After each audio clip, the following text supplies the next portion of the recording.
Bonjour docteur, depuis combien de temps utilisez-vous le service EasyDoc? Alors, j'utilise depuis quelques semaines ce service. Comment était gérée la prise de rendez-vous avant EasyDoc? Alors, avant d'utiliser EasyDoc, pour la prise de rendez-vous, j'ai utilisé une plateforme avec des secrétaires ou des permanencières, mais enfin qui n'en ont pas vraiment le titre et qui répondaient à mes appels de façon assez inconstante finalement.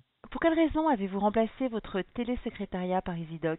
Pour deux raisons principales. La première raison, c'est une raison budgétaire, parce que j'avais 1000 euros de frais sur cette plateforme et ce coût était en partie lié au nombre d'appels.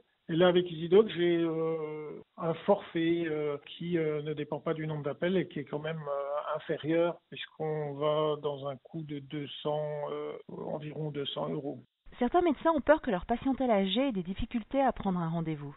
Je pense que c'est normal qu'il y ait une crainte que j'ai eue moi-même, mais au final, à l'exercice, on s'aperçoit que cette crainte n'est pas justifiée. Et c'est une grande souplesse. Quelle a été la réaction de vos patients à leur premier appel? Ça n'a pas posé grand problème, parce que j'ai une patientèle assez jeune, mais même les personnes âgées, d'une part, si elles sont très âgées, ben, c'est des visites à domicile, donc ça pose pas de problème, et ce sont les fils et filles qui lancent les appels. Donc aucun problème de ce côté-là. Des personnes, pour la plupart, qui ont parfaitement adopté le système et qui m'ont même fait des compliments par rapport à la clarté.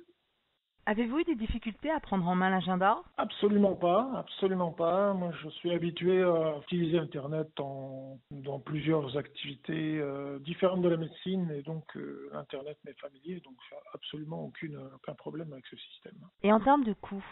Financièrement, c'est beaucoup plus intéressant pour moi. Ça fait un coût qui est réduit par 3 ou 4, hein, par 3, au moins par 3. Donc c'est tout, il n'y a pas à hésiter, dans la mesure où on a un service qui est au moins identique, sinon supérieur. Pour moi, c'est supérieur. Merci docteur d'avoir partagé votre expérience avec nous.